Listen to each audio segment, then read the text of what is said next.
Cet été et depuis le 29 juin, Van Gogh est mis à l'honneur dans l'exposition Imagine Van Gogh qui s'est ouverte donc le 29 juin et qui fermera ses portes le 1er septembre. Et aujourd'hui sur Bestrac Radio, nous recevons au téléphone Annabelle Mauger, la co-réalisatrice du projet Imagine Van Gogh, qui va nous parler donc de l'exposition et de son déroulement et de la façon dont elle a été imaginée. Bonjour Annabelle. Bonjour Émilie. Alors Imagine Van Gogh, c'est une exposition qui se déroule au Carré des Docks en ce moment même. Est-ce que vous pouvez nous expliquer un petit peu comment est-ce que c'est venu l'idée de faire une exposition sur Van Gogh? Alors, l'histoire de cette exposition n'est pas récente. En fait, c'est un projet qui est né à Cathédrale d'Images, au Beau-de-Provence, en 2008. Julien et moi, à l'époque, avons déjà travaillé sur le projet d'un Van Gogh Cathédrale d'Images. Et puis, assez rapidement, lorsque Cathédrale d'Images a disparu, nous sommes partis en 2011 avec cette exposition à Singapour.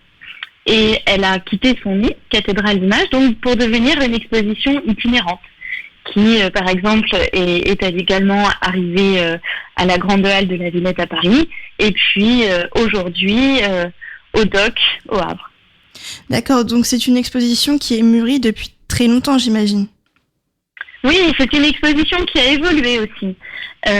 Aujourd'hui, c'est vraiment une exposition immersive où tous les murs sont habités par la lumière des images des œuvres de Van Gogh, mais également le sol.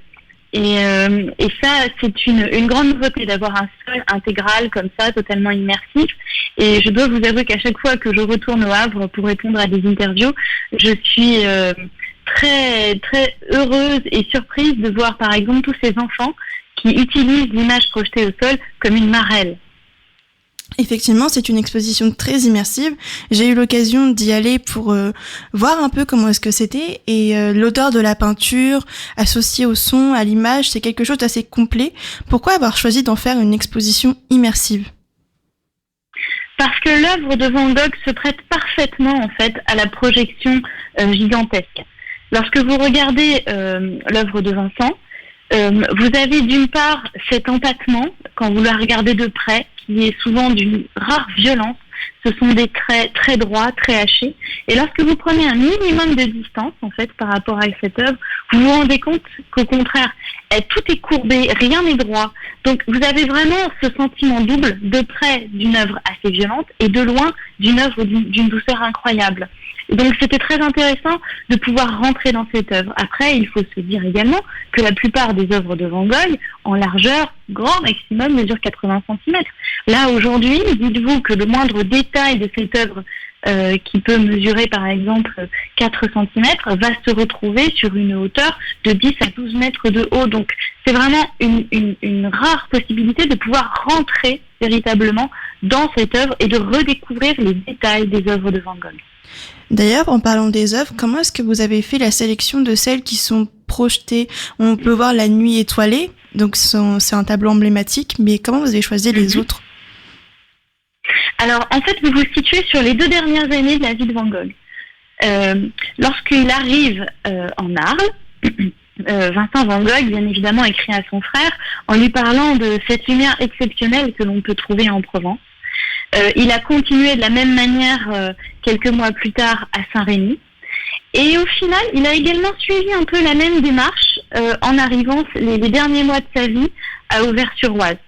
La technique qu'il a souvent souhaité utiliser est celle du japonisme, qui était à l'époque très en vogue en France et qui lui permettait en fait de redécouvrir, de réadapter, d'aller encore plus loin au final dans son travail de peintre, grâce à cette lumière, grâce aux gens aussi qu'il peignait, et qui je trouve donner une empreinte extrêmement personnelle à son travail. Et puis il faut se dire également que ce sont sûrement les années les plus précieuses, car ce sont là où sont nés tous les tableaux les plus connus aujourd'hui de Van Gogh. Nous pourrions parler des Iris, nous pourrions parler du Tournesol, vous nous parliez de La Nuit étoilée, il y en a 2, vous en avez une à Saint-Rémy, une à Arles. Ces Nuits étoilées étaient un projet qu'il avait mûri de longue date, et le fait de pouvoir les réaliser ainsi sous ce ciel provençal, je pense que c'était une véritable aubaine pour lui. Effectivement, c'est des tableaux qui étaient très colorés et à la fois très beaux. Moi, j'ai beaucoup aimé l'exposition. Comment est-ce que vous avez convaincu le Carré des Docks d'organiser cette exposition, et est-ce que cette salle, elle se prête vraiment à ce genre d'exposition? Alors, contre toute attente, oui, cette salle de concert, au départ, se prête parfaitement à ce type d'événements et d'expositions, car nous avons besoin d'une ambiance totalement sombre, voire même hermétique à la lumière, et nous avons besoin également d'une hauteur de plafond suffisante. Les voiles sur lesquels est présentée l'exposition mesurent jusqu'à 14 mètres de hauteur, donc il fallait vraiment un lieu qui puisse accueillir ce type de support. Et puis une dernière chose, c'est la musique, le son. C'est une salle qui, bien évidemment, est parfaitement adaptée à la diffusion sonore de cette bande qui accompagne l'exposition et vous permet d'autant plus de rentrer dans l'œuvre de Van Gogh. Est-ce que l'initiative de le faire dans le Carré des Docks, ça venait de vous, ou ça venait du Carré des Docks en eux-mêmes?